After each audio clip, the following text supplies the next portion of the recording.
Unhas fracas, unhas que quebram, unhas amolecidas são queixas muito comuns no consultório dermatológico. E hoje você vai conhecer um pouquinho das causas, dos motivos, das características clínicas e mesmo como a gente pode tratar as unhas fracas.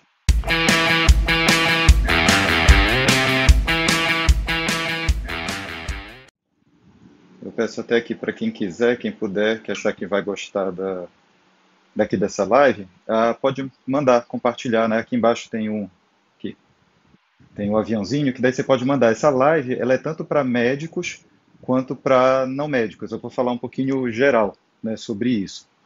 Ah, então, assim, bom, para quem não conhece, né, nunca me viu, está chegando aqui de paraquedas nesse canal. Meu nome é Walter Loureiro, eu sou dermatologista.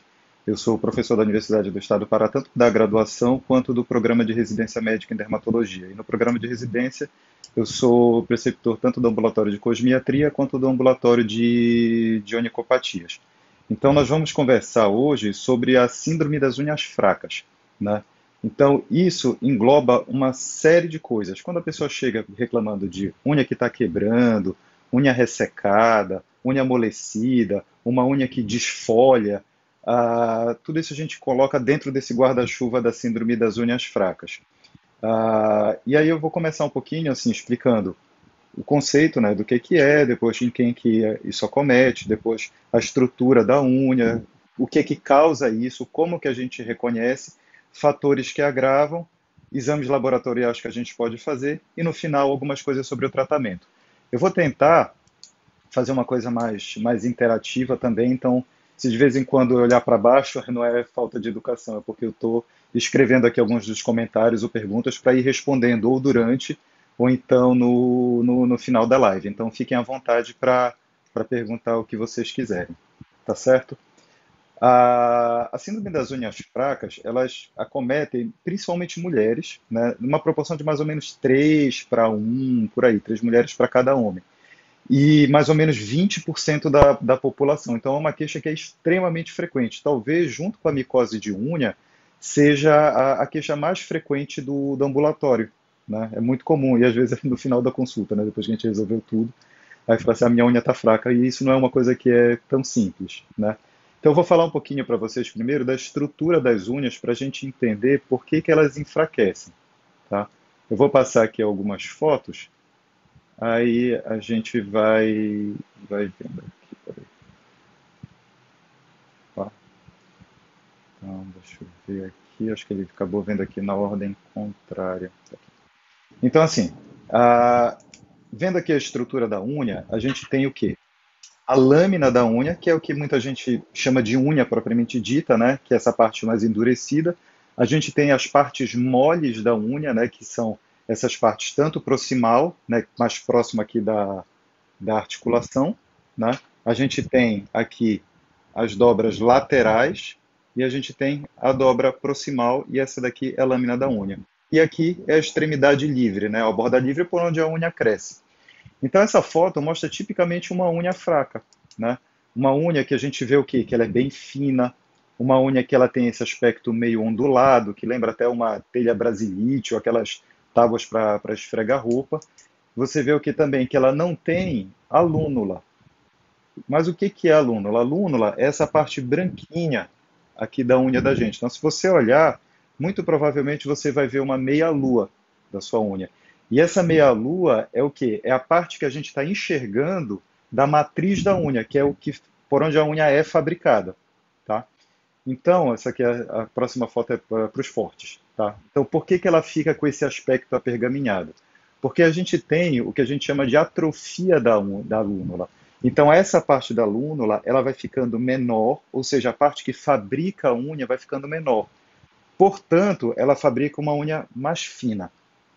A unha da gente, ela fica grudada no leito ungueal, que é a parte do dedo, através de umas ondulações que são essa fotinho preto e branco aqui em cima, que são as cristas e sulcos e vilosidades do leito ungueal. Então elas ficam aderidas, mais ou menos como se fosse isso aqui, assim.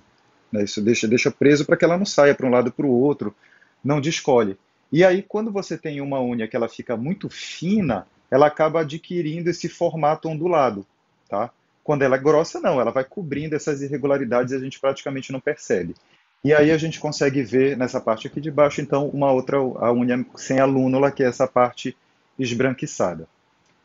Então aqui, nesse esquema aqui de cima, a gente consegue ver melhor, né? Imaginando que é aqui o dedo, né? Então a gente tem a dobra ungueal proximal, essa parte em verde e em rosa, que é a matriz ungueal, por onde forma a unha, e esse grosso vai sendo formado e vai correndo para frente do dedo, mais ou menos como se fosse uma esteira rolante, tá?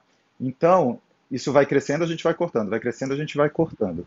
Agora, isso não acontece como se fosse um vidro, né? A unha da gente não é uma placa única que vai crescendo e é impermeável.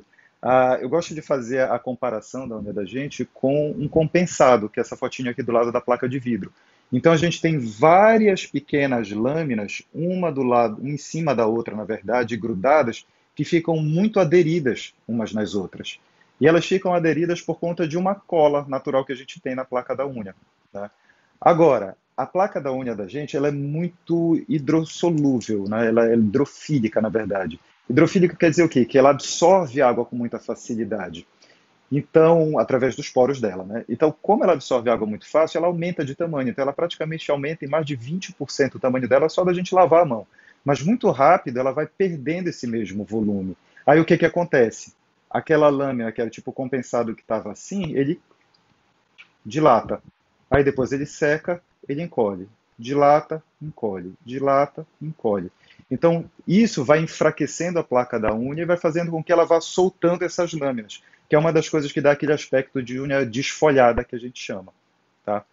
Mas, assim, também é muito comum as pessoas falarem, minha unha está fraca porque, sei lá, eu estou ingerindo pouco cálcio, eu tenho pouca vitamina D.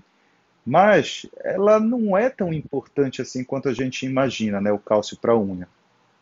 Se a gente for ver, a composição principal da unha da gente é a queratina. A queratina é uma proteína que é a mesma substância que a gente tem nas nossas células da pele, que vão descamando nas células mortas, que é a mesma substância que a gente tem no componente principal do cabelo, e que elas ficam aderidas por pontes de sulfetos, que é como se fosse mais ou menos tipo uma escada com umas pontezinhas que são os degraus e que mantém a estrutura toda colada, né? Então é muito parecido com o cabelo nesse sentido.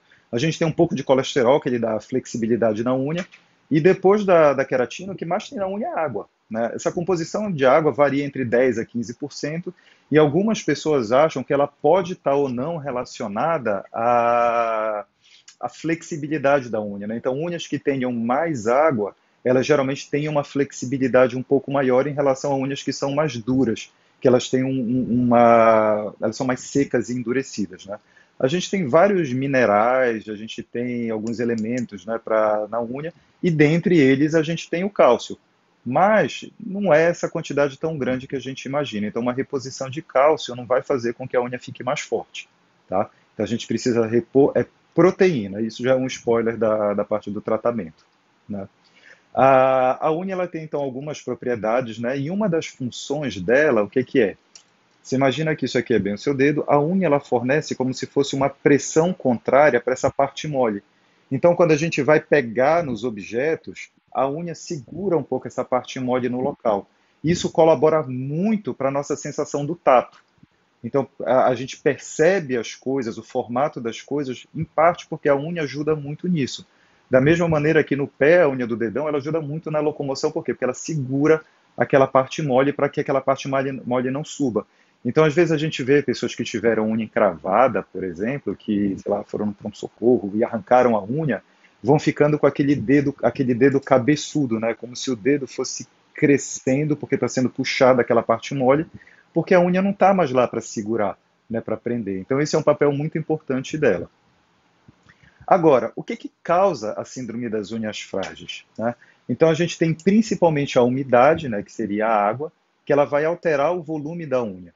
Então, pessoas que lavam muito a mão por conta da profissão, às vezes mesmo por hábito de lavar, vão tendo aquele mecanismo que eu falei, de aumentar o volume e ele diminuir, aumenta e diminui, aumenta e diminui. Então, são pessoas que acabam tendo uma unha muito mais fraca. Da mesma maneira com que quem usa muita luva, principalmente num lugar quente, são pessoas que suam muito na mão. Fica muito quente, fica úmido, isso aumenta o volume a espessura da lâmina ungueal também, tá? Quem vai muito no manicure tem não só a questão da acetona, que eu vou falar mais para frente, mas também a própria imersão na água. Então é colocado a mão, né, numa potinha, enfim, com água morna, e a unha justamente absorve muito dessa água, de maneira que ela fica um pouco mais mole para facilitar o corte, né? Por outro lado, o calor também é muito importante nisso, porque o calor vai ressecar.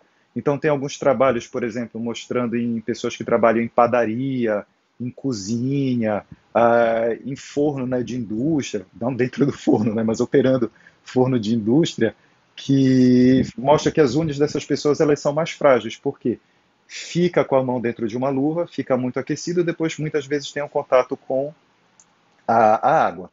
Algumas substâncias químicas, né, principalmente ácidos, né, e os álcools, então sei lá, uma água sanitária da vida, por exemplo, um detergente acaba enfraquecendo muito a unha, e açúcar. E quando é que a gente vai entrar em contato com açúcar? Talvez a gente nem tanto no dia a dia, mas cozinheiros. Então é muito comum quem é cozinheiro, quem, enfim, lida com açúcar, que daí vai ter uma drenagem, né, como se fosse por osmose, vai puxar a água da unha e ela vai ficar mais seca, consequentemente ela vai ficar mais quebradiça. Tá? Existem algumas causas psicológicas também para a unha fraca, então a onicotilomania é a mania de você cutucar a unha, né? Então você pegar, ficar arrancando a pelinha, né? Quem nunca fez isso, né? Então a gente arranca a pelinha de vez em quando, é uma válvula de escape para algumas pessoas, da mesma maneira que a onicofagia. A onicofagia é o hábito de você comer a unha, né? Ou arrancar a unha com o dedo, enfim, que isso é uma manifestação na pele de um transtorno de ansiedade. Outra coisa que é muito frequente são os traumas, e isso daí é uma coisa que muitas vezes não é levada tanto em consideração. Porque na maior parte das vezes, quando a gente fala em trauma da unha, a pessoa imagina que é um trauma grande, né? Que, sei lá, por exemplo, no pé a pessoa chutou uma pedra, que a pessoa deu uma topada, alguém pisou no pé dela, mas na verdade, para esse tipo de coisa, o mais importante são aqueles pequenos traumas do dia a dia, né? Então, o trauma que é feito pela manicure, o trauma que é feito por trabalho manual, então quem faz muito artesanato, por exemplo. E nos dias de hoje, o que, que a gente tem de mais importante? Teclado. Né? Então, às vezes, você passa do lado de alguém que está teclando, que tem uma unha um pouquinho mais comprida, você só ouve aquele tec, tec, tec, tec, tec, tec, tec, tec, que a pessoa não está digitando com a polpa do dedo, ela está digitando com a unha. E não é para a gente acenar para a gente digitar com a unha, é para a gente digitar com a polpa do dedo. Então a gente tem que ouvir aquele barulho do dedo, não da unha. Se você está ouvindo o barulho da unha, é porque você está digitando com ela. E aí o que, que acontece? Você começa a ter microtraumas que vão fazendo pequenas quebras na ponta da unha, né? E quanto mais fraca ela tiver, quanto mais frequente for o trauma, mais vezes isso aí vai acontecer. Com relação aos cosméticos, assim, o esmalte, né? Talvez ele não seja um problema tão grande para a unha fraca. Né? Primeiro que não tem aquele negócio de assim, esmalte vermelho, ou então esmalte escuro vai fortalecer a unha. Isso, enfim, não tem um sentido para isso. Mas o que, que acontece? O esmalte, o que, que ele é? Ele é um verniz. Então ele vai criar uma camada de verniz em cima da placa ungueal que vai dificultar com que a água penetre mais. Aí a água não penetrando mais, a unha não vai tufar, ela não tufando, ela não vai amolecer naquele processo. Então, o esmalte em si não teria tanto problema. O que tem mais problema é a remoção do esmalte. Então, remover o esmalte com acetona, a gente tem que lembrar que a acetona é um solvente, né? Então, ela vai remover essa cola do dedo, né? A cola que junta aquelas lâminas da unha.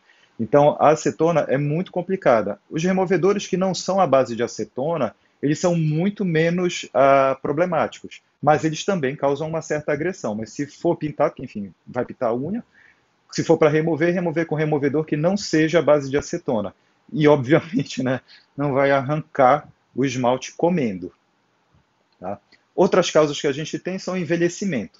Né? Então, o envelhecimento da pessoa faz com que chegue menos fluxo de sangue. A gente tem um déficit de perfusão, né? Vai chegando menos sangue ali no dedo, e tudo que faz com que chegue menos sangue no dedo vai fazer com que a unha cresça mais enfim, cresça menos, desculpa, pela falta de oxigênio que vai chegando lá.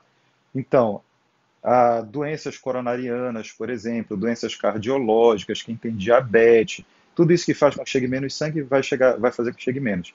E da mesma maneira que com o tempo nosso cabelo vai crescendo mais devagar, a unha também vai crescendo mais devagar e menos. Então você pode olhar na unha de uma pessoa mais idosa, geralmente a lúnula, que é aquela parte branquinha, ela praticamente está desaparecida. As carências nutricionais, elas também são muito importantes, então a gente vê muita alteração, né, em unha, no cabelo, de carências de nutrição. Então, pessoas que têm desnutrição crônica, por exemplo, que não ingerem muitas proteínas, costumam ter unhas mais finas, unhas mais quebradiças. A carência de ferro, por exemplo, que é muito comum ver em crianças, né, principalmente crianças carentes, cria uma alteração característica da unha, que a gente chama de coiloníquia, que é uma unha que ela é como se fosse uma colher, né? A Adriana que está perguntando sobre a pausa no esmalte. Eu vou falar no final então, Adriana. Deixa eu só anotar aqui para não esquecer, que daí eu vou falar mais na parte do tratamento. Ah, então, assim, essas carências nutricionais causam isso. E uma das maneiras que a gente vê a carência nutricional é o quê? É que a unha ela tem que ser meio que plana, né? Ela é uma coisa reta. Então, às vezes, quando você tem uma carência nutricional, você começa a ter essa alteração do formato da unha. E, obviamente, medicamentos, né? Então, os medicamentos que fazem, principalmente os quimioterápicos, que são aqueles medicamentos que eles visam destruir as células que estão se multiplicando rápido, eles vão atuar tanto no cabelo quanto na unha, né? Doenças endocrinológicas, né? Então, o que que é isso? Principalmente problema da tiroide, tanto para mais, né, de hipertiroidismo, quanto para menos, que é o hipotiroidismo. E uma coisa curiosa é que uma boa parte das pessoas que têm um distúrbio da tiroide, e mesmo que aparentemente pelo exame ele esteja compensado, tem unhas fracas. Então, talvez assim seja porque aquele ajuste, talvez precise de um ajuste melhor. De repente, se tiver algum endócrino aí, se puder dar um comentário, mas assim, o que que acontece? Às vezes a gente faz um exame, tem uma descompensação dessa tiroide, mas talvez aquela reposição que a gente precise não seja exatamente o que está no comprimido, né? A gente precisa de um pouco mais, um pouco menos, e quem sabe isso seja mais importante para a unha. No diabetes é muito frequente, né, e por conta dessa hipovascularização, né, essa chegada de sangue deficiente nas extremidades, e também, da mesma maneira que eu já falei, essas doenças sistêmicas. Então, todas as doenças que levam a uma circulação piorada, principalmente nas extremidades, fazem com que as unhas fiquem mais fracas. Insuficiência coronariana, anemia, insuficiência vascular periférica, insuficiência renal crônica, insuficiência hepática, desabsorções. E o que é importante na desabsorção? O que a gente tem que lembrar? Hoje em dia, a gente tem muitas pessoas que fazem cirurgia bariátrica.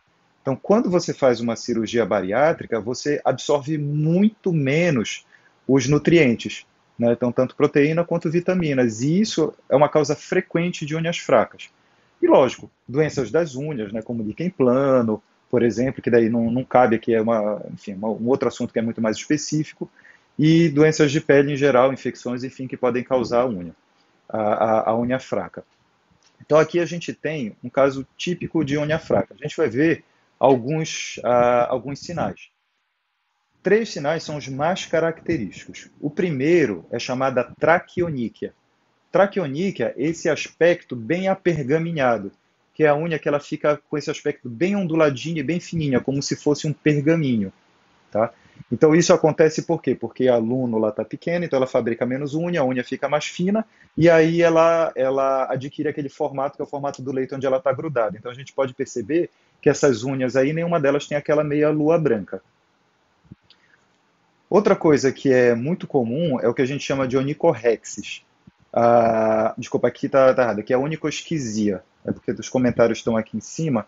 A onicosquisia, o que que é? É quando você tem a separação dessas folhas, que é o que as pessoas chamam de unha desfolhando, tá? Então, por que acontece? Porque a unha está fraca, ela está fina, não tem muita cola, a pessoa vai digitando, vai traumatizando a ponta dos dedos e isso vai separando essas lâminas. Então, principalmente pessoas que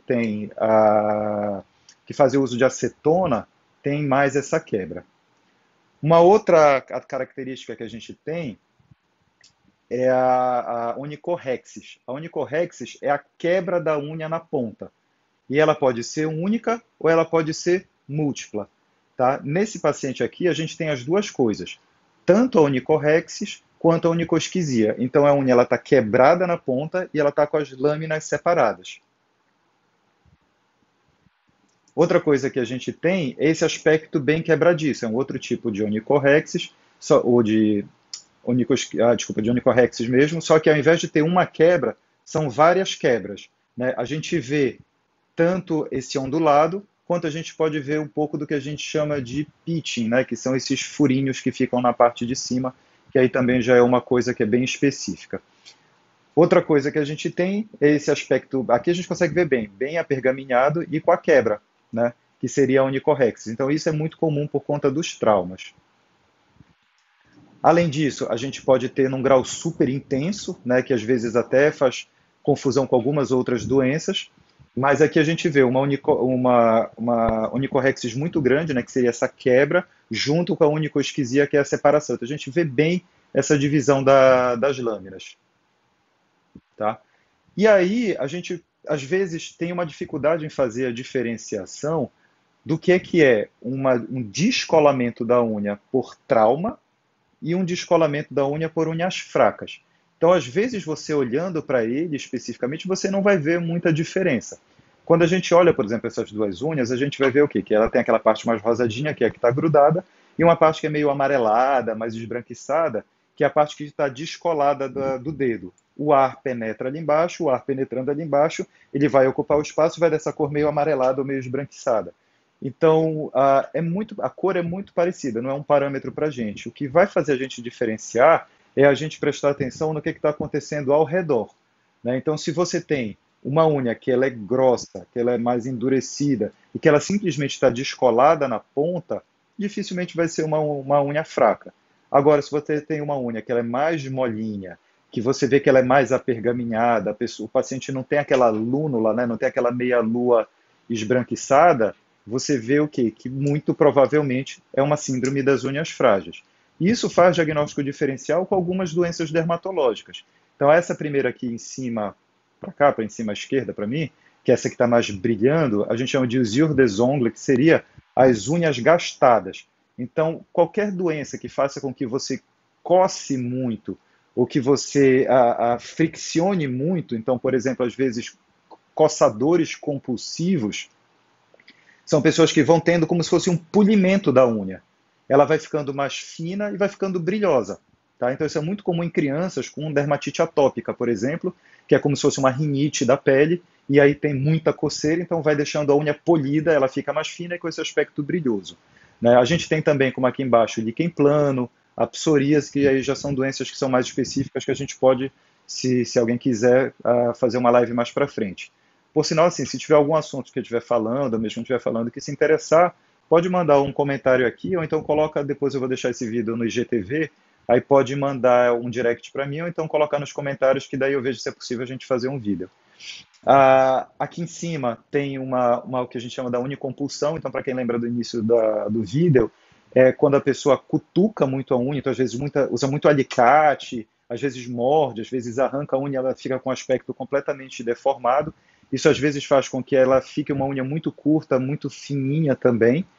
Da mesma maneira que a gente tem a doença de Darrier, que é um assunto que é bem específico para dermatologista, não vem ao caso agora, e essa daqui de baixo, que é uma unha também que é toda pergaminhada, ela não é uma unha fina, ela é uma unha grossa, e ela está pergaminhada porque é o que a gente chama de paroníquia crônica. Então, ali, se a gente perceber na cutícula, na dobra proximal, justamente não tem mais a cutícula. Então, como a cutícula não entra mais, não está mais prendendo ali, né, como se fosse um selo, por aquele buraco entra sabão, entra água, sei lá, a pessoa está cortando uma cebola, entra aquele líquidozinho da cebola e começa a inflamar essa dobra proximal. E essa inflamação faz com que ela fique inchada, amassa a unha que está embaixo, e aí essa inflamação faz com que a unha comece a nascer deformada. Mas ela não é uma unha fina, ela é uma unha grossa. Então a gente tem alguns diagnósticos diferenciais. Tá? Um dos motivos mais importantes assim, de unhas fracas é a ida nas manicures. Né? Então, assim, as unhas elas têm uma função social muito importante. Né? Então, as unhas elas funcionam como um símbolo de status. Né? Então, uma pessoa que cuida muito bem da sua unha é uma pessoa que transmite uma impressão de ser uma pessoa saudável, de uma pessoa que se cuida, e também são pessoas que podem indicar um status social. Tipo assim, eu tenho condições de estar com as unhas sempre bem feitas. E isso era uma coisa que acontecia muito no século XV, no século XVI, principalmente nas cortes.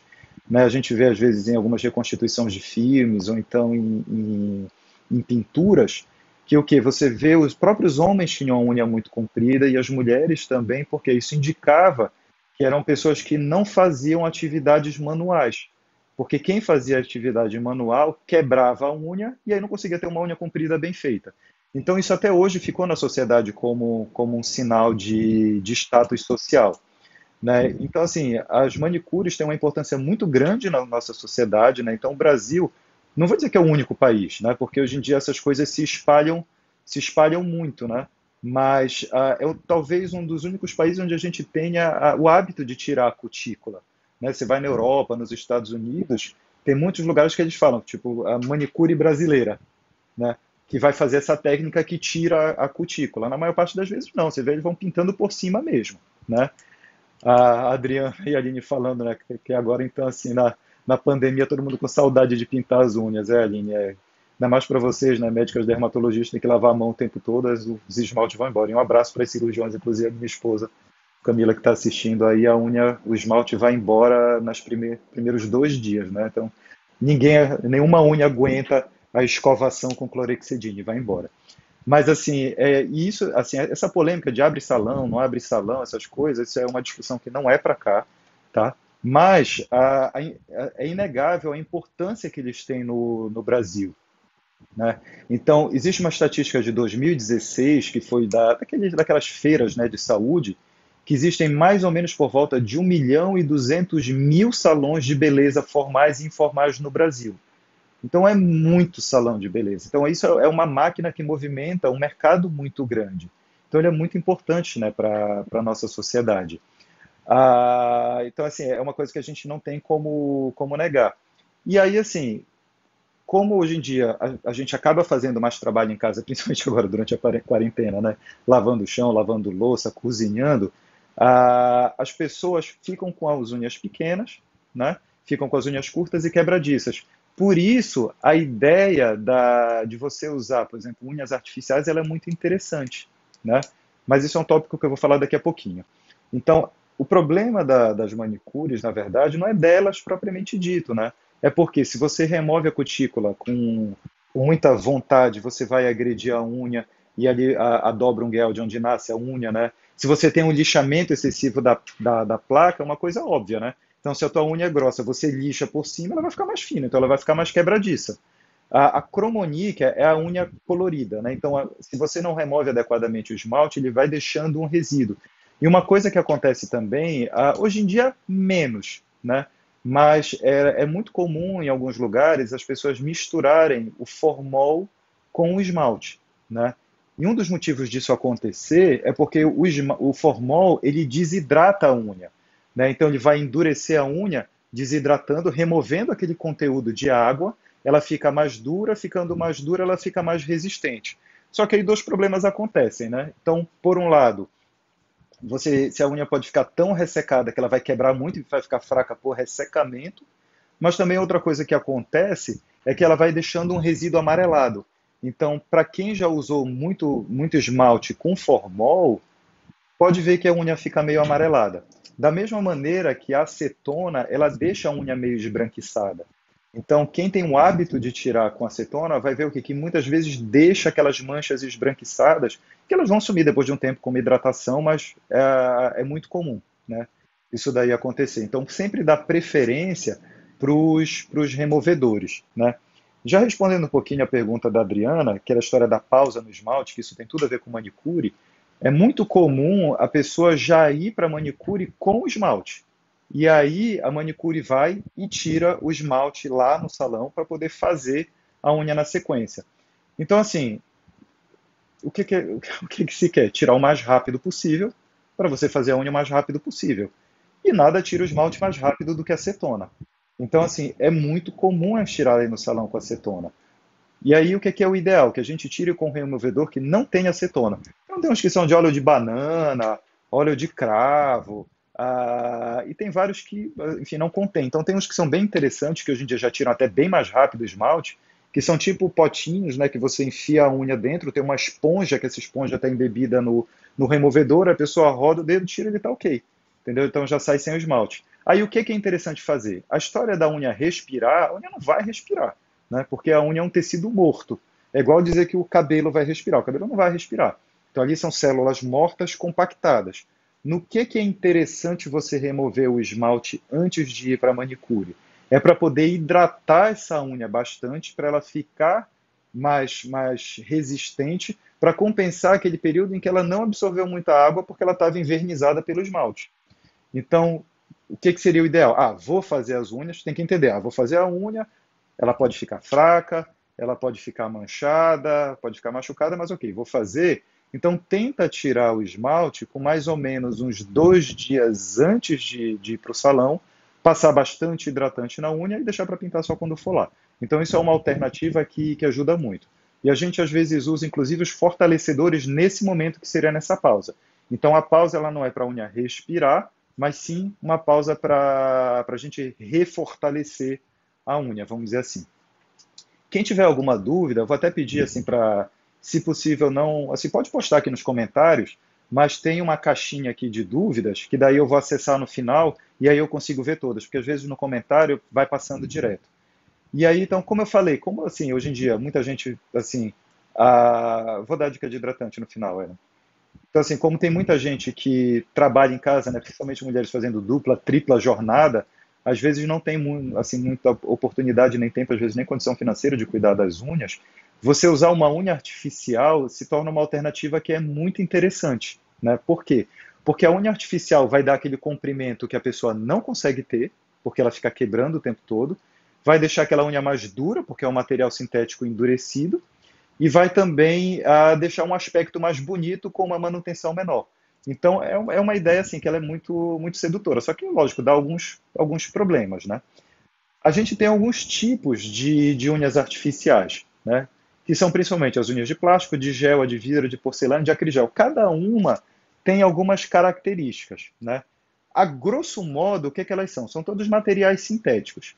As unhas de plástico, elas são unhas feitas de um material chamado ABS, que assim, é a unha mais antiga que tem, né? O tipo de unha artificial mais antigo que tem, que às vezes vende naqueles kits com várias unhas, e que a pessoa cola com uma cola de cianoacrilato, que é o super bonder, entendeu? Então é um pedaço de plástico moldado e colorido no formato de uma unha, que você pega e cola com um super bonder. Então você imagina o trauma que isso não faz na unha na hora de você remover, né? Então se você imaginar que a unha são aquelas várias lâminas, você está colando uma coisa ali em cima com um super bonder, quando você arrancar aquilo ou usar alguma coisa que dissolva o super bonder, vai sair lascando toda a unha. Então, no início é uma coisa que parece ser interessante, mas a médio e longo prazo, vai deixando a unha cada vez mais fina, cada vez mais deformada e cada vez mais machucada, né? As unhas de gel já são uma evolução das unhas de plástico, né? Então é um gel que ele endurece depois do que a gente chama de cura, né? Que ele é endurecido através de uma reação de polimerização quando a gente expõe à luz ultravioleta. Então são aquelas cabinezinhas, né? Com aquela luz azul, parece muito aquela técnica que é usada por dentista, né? Quando vai fazer o endurecimento das restaurações. Então, ela é interessante porque ela dá um aspecto natural, né, que preserva bastante aquela curvatura natural da unha, e ela dá um aspecto legal, por quê? Porque você consegue adaptar e moldar para a curvatura da unha de cada pessoa. Então, cada pessoa tem uma curvatura diferente, né? Então, tem gente que tem uma unha que é um pouquinho mais no formato em telha, tem gente que tem uma unha que é um pouquinho mais aberta. Uma unha que é um pouquinho mais cara e mais moderna, que é a unha de fibra de vidro. Então, as unhas de fibra de vidro, elas são, como o próprio nome diz, fibra de vidro, né? Que elas são coladas sobre as unhas e passadas uma cola em cima. Então, elas não são tão interessantes para você dar um alongamento para a unha, mas elas são interessantes para melhorar a superfície da unha, então para aquela unha que é muito ondulada e para aquela unha que é muito fraca.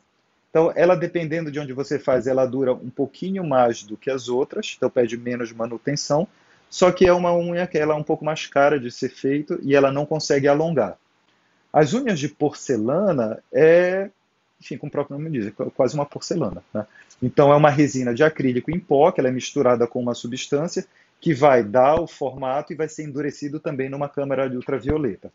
As unhas de acrigel são talvez as mais queridinhas do momento, Porque a unha de acrigel, ela pega um pouquinho de cada coisa e junta. Então, é um tipo de plástico diferente, que é fixado com um pó de acrílico e um gel, e é exposto na radiação ultravioleta. Qual que é a chatice da unha de acrigel? É porque você coloca uma vez para fazer uma cura, coloca outro material e depois coloca de novo. Então você se expõe duas vezes a essa radiação ultravioleta. Então, assim, por um lado, ela é legal porque ela tem um aspecto bem natural, ela é muito mais duradoura do que todas as outras. Só que aí surgiu a questão: será que se você joga a sua mão semanalmente ou a cada 2 semanas numa câmarazinha de ultravioleta, jogando luz ultravioleta ali direto, será que você aumenta o risco do câncer de pele? Então, isso foi uma discussão há uns 5 anos, mais ou menos, que foi muito grande. Então, você falava assim, mas será que dá câncer, não dá câncer? Nos Estados Unidos, eles queriam banir essas câmaras, igual como baniram a câmara de bronzeamento, e é como a Aline está falando, tem que lixar muito mesmo a unha, então você já desgasta também. Então, assim, será que dá o câncer como a câmara de bronzeamento? E foram feitos alguns estudos, né? E o que é que se viu? Que se você faz as sessões, equivaleria mais ou menos, por exemplo, semanalmente, a alguns segundos a mais de exposição ultravioleta por dia, né? Então, assim, nas pessoas que fazem essa exposição à ultravioleta para endurecer, se viu o quê? Que tinha um caso de câncer não melanoma para cada 45 mil a 400 mil exposições. Então, assim, é um índice que ele é muito baixo, né? Então, uma pessoa que fizesse, por exemplo, 13 mil sessões nessas câmaras equivaleria a uma sessão de fototerapia que a gente faz para vitiligo, que faz para psoríase, né? Que aí, tudo bem, guardando as devidas proporções, que numa câmara de fototerapia é uma câmara inteira, tipo um cilindro que você entra com lâmpadas em todo 360 e que você fica alguns minutos lá dentro tomando uma dose de radiação relativamente grande. Mas, assim, é só para a gente ter como noção que precisa de muitas sessões para a gente ter um efeito semelhante a uma sessão só de fototerapia. E aí fala assim, então tá tranquilo, não tem problema nenhum a pessoa fazer? Talvez sim, talvez não. Então, o que a gente recomenda hoje em dia? Se você vai fazer isso, você usa de preferência uma luva, né? Tipo aquela luva, para quem lembra da Ana Maria Braga, que ela fazia quando tinha feito luz pulsada nas mãos, né? Que ela apresentava com uma luva cortada nos dedos. Então, seria mais ou menos a mesma coisa. Você usa uma luva e aí você corta a pontinha dos dedos, né? Para mostrar as unhas e coloca lá para proteger o resto da mão. Porque muito provavelmente não é pela radiação ultravioleta que ela pode causar câncer, né? Assim, a pele da gente, ela tem um mecanismo de vigilância, né? Então, assim, o tempo todo, principalmente num lugar que tem um sol, uma exposição, um índice ultravioleta tão grande quanto o nosso aqui no Brasil, a pele da gente ela é muito exposta, né, à radiação. Então, o tempo todo o nosso organismo ele está comendo ali aquelas células, está destruindo aquelas células que são estranhas. Só que talvez a radiação ultravioleta ela iniba a produção dos dímeros de ciclobutanopirimidina, que fazem parte desse sistema de vigilância. Então, talvez ela não cause uma mutação direta no DNA, mas sim atue nesse mecanismo de vigilância, deixando com que essas células aqui e ali pré-neoplásicas ou neoplásicas consigam se multiplicar e virar um câncer. Então, talvez não seja diretamente pelo dano na cadeia de DNA, pelo dano ultravioleta, como acontece no câncer de pele quando a gente se expõe ao sol direto, mas por um mecanismo indireto de diminuição das defesas. Tá? Só beber aqui uma água. Então, agora a gente vai passar um pouquinho para falar um pouco dos tratamentos, enfim, e de investigações. Então, como medidas gerais, a gente tem que, primeiro de tudo, identificar a causa, né? Então, a gente vai vendo, de acordo com a profissão da pessoa, a gente tem que perguntar sobre os hábitos da pessoa. Então, às vezes, sei lá, a pessoa é motorista de Uber, então não vai usar muito a mão. Mas em casa, ela, sei lá, escreve muito no computador, ela tem algum hobby, tipo, sei lá, carpintaria, alguma coisa assim. Então a gente tem que perguntar o que que a pessoa faz no dia a dia. Seu hábito de usar luvas, qual é o sabonete que ela usa, quantas vezes por dia ela usa, ela lava a mão.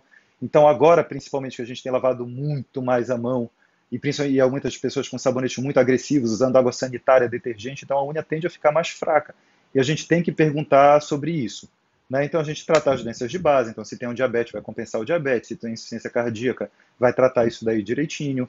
Se a gente mantiver as unhas curtas e limpas, né, elas tendem a ficar mais resistentes. Tentar diminuir ao máximo o contato com a umidade, os produtos químicos. Então, vai lavar uma louça, vai lavar um chão, tem que usar luva.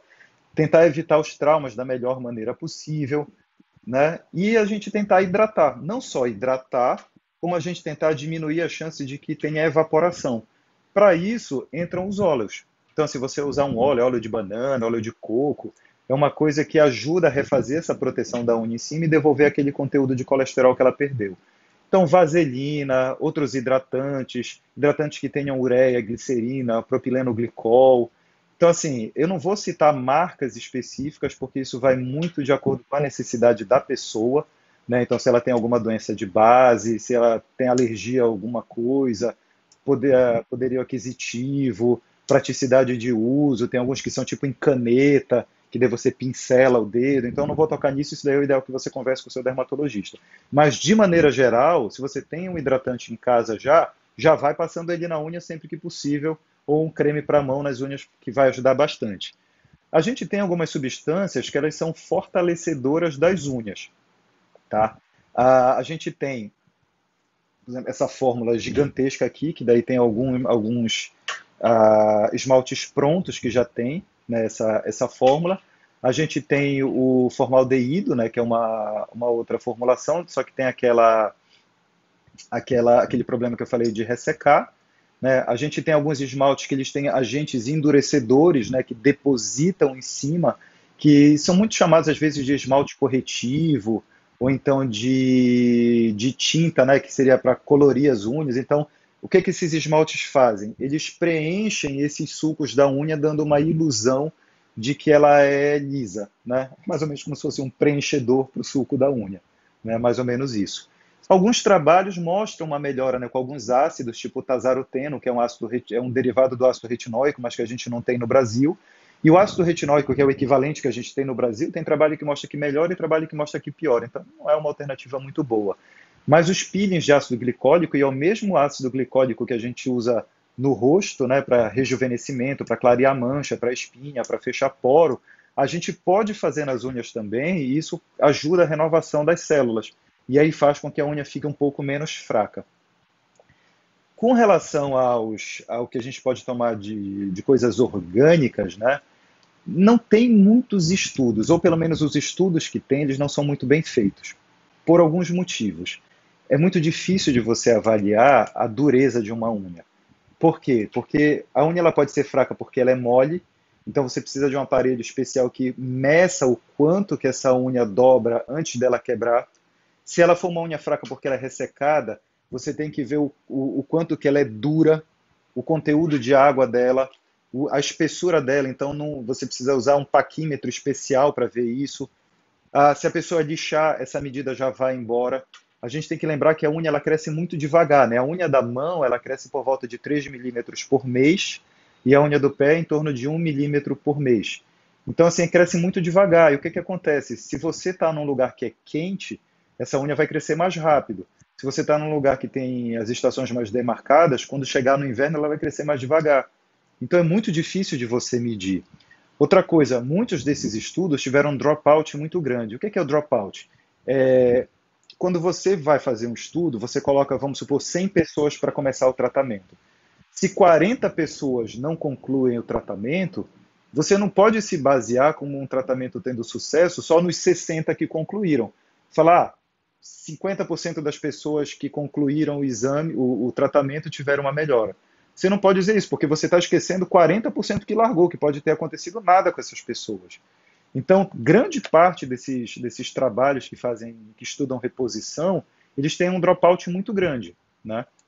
Então, por exemplo, um estudo com silício orgânico, que tem várias marcas diferentes, com reposição de silício, mostrou que 21 de 50 pacientes que concluíram o estudo. 21 de 50 é menos da metade, né? Então, assim, o quanto que isso funciona é difícil da gente dizer com certeza. né?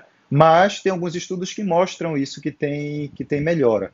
Então, existem algumas fórmulas que a gente tem, né, que são alguns complexos vitamínicos que são vendidos como específicos para unha ou para unha e cabelo, que eles às vezes têm uma ação boa, né, que tem alguns estudos. Mas o que tem mais estudo mesmo? São três coisas. Ferro, que é a primeira. Então, o ferro, você vê como uma causa de unhas fracas, nos estudos a gente vê geralmente relatados como menos de 10 nanograma por milímetro de sangue, mililitro, né, de sangue. Na prática, o que a gente vê é que com menos de 50, menos de 50 a gente já vê isso. Mas os estudos são pouco conclusivos. Eu orientei uma ex-residente minha, que é dermatologista, que é a Betânia, que agora está morando acho que é Imperatriz, que a gente fez o caminho inverso. Ao invés da gente pegar os pacientes que tinham a unha fraca e ver quantos tinham a ferritina baixa, a gente foi, né? A gente não, ela, né, foi no EMOPA, que é o Banco de Sangue daqui, e aí foi ver os pacientes no ambulatório e pegou todos os pacientes que tinham o ferro baixo e viu quantos por cento deles tinham unhas fracas. E a gente viu que tinha uma correlação estatisticamente significativa. Então é realmente uma coisa que precisa ser reposta. Isso é mais comum em mulher, até pela perda menstrual. Mulheres que amamentaram têm uma tendência a ter o ferro mais baixo. Tá? Os peptídeos de colágeno aparentemente melhoram. Então tem um estudo brasileiro da doutora Doris, que é do Doris Hexel do Rio Grande do Sul, que ela fez com um tipo de colágeno que chama Verisol. Na verdade, assim, peptídeo de colágeno, o que é? O colágeno a gente tem vários tipos, né? Tem o colágeno hidrolisado, tem o colágeno isolado, mas o peptídeo de colágeno é um fragmento bem pequenino do colágeno que ele é absorvido de maneira melhor pelo organismo. Verisol é uma marca desses peptídeos fabricado por um laboratório, mas que diversas marcas encontradas em farmácia ou em lojas de suplemento usam. Então, geralmente vai ter lá, sei lá, um colágeno da marca X, aí você vai olhar na composição e vai ter assim, vai ter peptídeo de colágeno Verisol. Então, ele aparentemente funciona. E a queridinha, né, para as unhas é a biotina, né? Então a biotina, ela é uma vitamina que é a vitamina B7 ou vitamina H, que é uma vitamina que assim ela foi descoberta porque ela endurecia os cascos de cavalo. Então assim, os veterinários usavam para endurecer os cascos dos cavalos, principalmente cavalo de competição. E aí se pensou, ué, mas se endurece o casco, né, de cavalo, será que não endurece a unha de humano? E aí começaram a dar e viram que melhorava, né? Então ela faz com que a unha cresça mais, né? Às vezes até mais do que o que ela cresceria normalmente. A gente tem uma necessidade baixa no dia a dia, a gente tem isso como uma reposição na nossa alimentação mesmo, mas tem algumas dietas que fazem com que a gente absorva menos, né? Então, dieta que é principalmente com ovo cru, que acho que não é tão frequente assim, mas enfim, faz. E alguns medicamentos, né? Alguns medicamentos, principalmente anticonvulsivantes e alguns antibióticos, diminuem a concentração de biotina. E o que é importante também da biotina? A biotina, ela pode interferir com alguns tipos de teste imunoenzimáticos, que são alguns testes de laboratório, né, que a gente chama comumente de ELISA, que é uma das técnicas.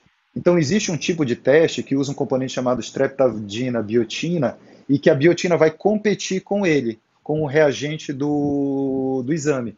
Então, muitas vezes, quando você vai fazer um teste enzimático, você pode ter um resultado alterado porque está tomando biotina.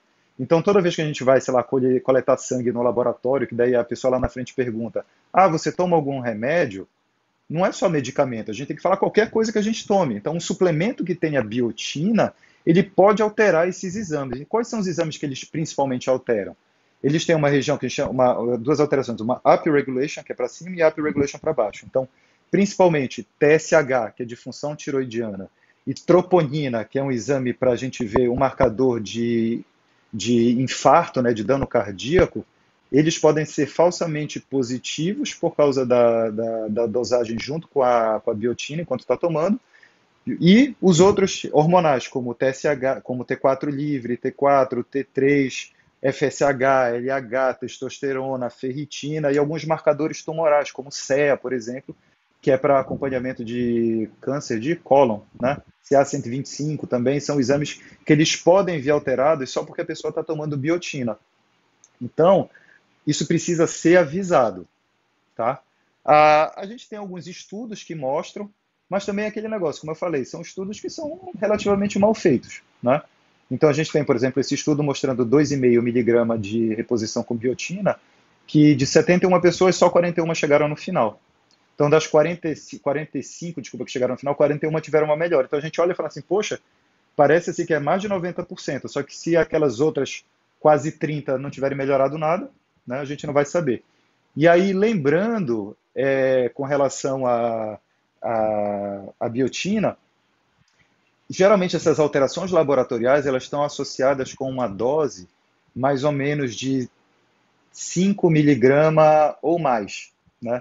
Então, geralmente, quando a gente vai repor, a gente costuma dar algo entre 2,5 e 10, né?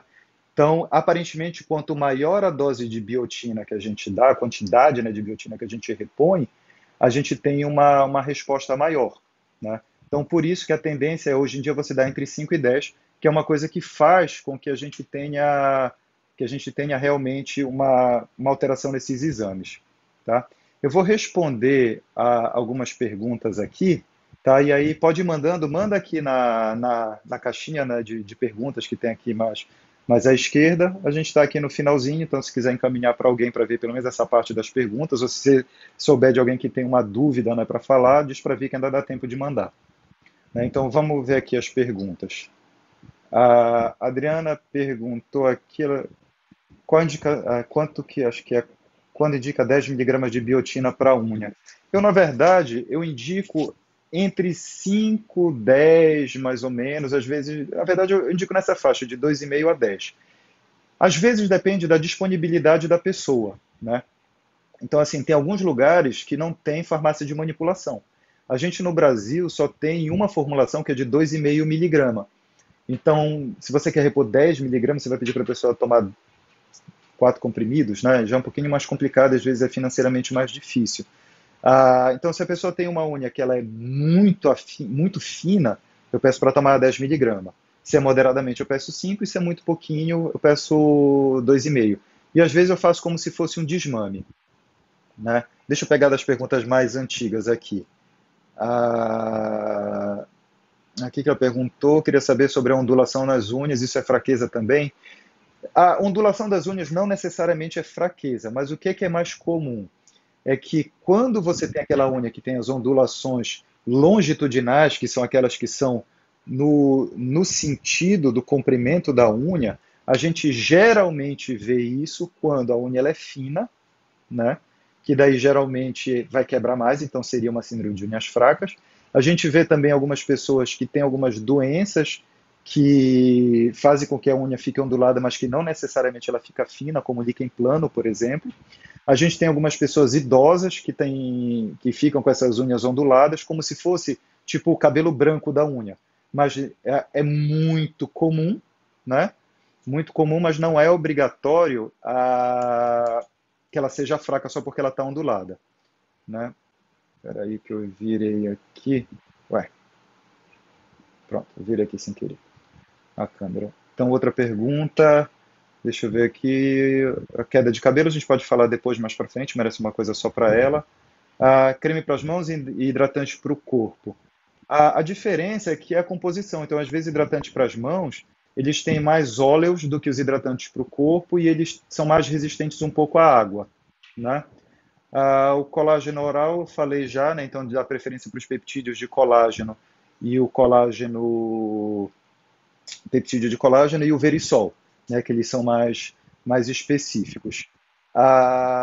Que mais? Então, assim, lembrar que agora, né, nessa época, a gente precisa lavar muito mesmo a mão, e assim, não é lavar em exagero, mas é uma necessidade que a gente tem. Então, assim, tentar usar o creme para as mãos, tentar esse espaço, né, entre uma esmaltação e outra, e aí hidratar bastante a unha nesse período, né, para poder fazer com que ela fique mais resistente, ou menos se tiver o esmalte. Usar removedores que não tenham acetona. Se for mexer com produto de limpeza, lavar uma louça, limpar a casa, alguma coisa, usar luvas, né? Que é importante tentar deixá-las um pouquinho mais curtas. E assim, lógico, você foi ao banheiro, voltou do banheiro, vai comer, terminou de comer, mexeu com alguma coisa, lógico, vai lavar a mão com água e sabonete. Mas assim, se afastou uma cadeira de um lado para o outro, você mexeu numa revista, não precisa lavar a mão o tempo todo, né? Não precisa lavar 15 vezes por dia. se você estiver dentro de casa, pelo menos, né? Se estiver no consultório médico, você vai lavar provavelmente até mais do que isso. E usar sabonetes que sejam mais suaves. Os Sindetes, eles também são interessantes, né? Que são aqueles sabonetes que não tem gordura, não tem detergente, limpam, mas sem remover a gordura, né? Mas eu acho que assim, cada caso é diferente, essas medidas são medidas gerais. Então, o ideal é que você passe com um dermatologista, né, para ver isso. Quem cuida das unhas é o dermatologista, tá? Então, vá na consulta com o seu dermato, pergunte sobre isso, e como a Aline lembrou aqui agora, não vá de esmalte, né? Porque se você vai, chega na consulta com o dermatologista e fala assim, olha, eu gostaria que você visse as minhas unhas e a unha está com esmalte, às vezes você tira, às vezes você tem o esmalte, a acetona lá na hora para tirar um outro removedor, você consegue, às vezes você não tem, aí essa queixa vai ficar para depois, tá certo? Então, assim, eu gostaria de agradecer muito a presença de todo mundo, né, os comentários, as participações, as sugestões de tema. A ideia é tentar fazer essa live todo sábado, né, nesse horário às 17 horas, e fazer um assunto que seja, abordar o assunto de uma maneira que sirva tanto para quem não é médico, quanto para quem é médico. Então, eu vou tocar em alguns assuntos específicos, mas também em algumas coisas que sejam mais de uso geral. Dificilmente vocês vão me ver recomendando marcas específicas de produtos, porque aí é uma coisa que é muito individual, né? A gente precisa hoje individualizar bastante o tratamento, né? Então, o que faz a diferença da gente, né, como dermatologista, como médico, em relação ao, sei lá, ao atendente da farmácia ou do blogueiro, é que a gente consegue identificar dentro da doença, das características das pessoas, qual é o produto mais adequado para ela. E às vezes a pessoa vai precisar de um produto adequado num momento e no outro momento vai ser outro, tá certo? Então, muito obrigado pela presença de todos. Fiquem seguros em casa e lavem as mãos. Um grande abraço e esse vídeo eu não vou colocar agora no IGTV, eu vou colocar talvez amanhã, porque eu vou deixar com os comentários, que eu acho que isso daí engrandece mais a discussão. Então ele vai ficar salvo depois, e aí quem achar que alguém vai gostar, por favor, encaminha lá para os outros. Tá bom? Um abraço, bom final de semana e se cuidem.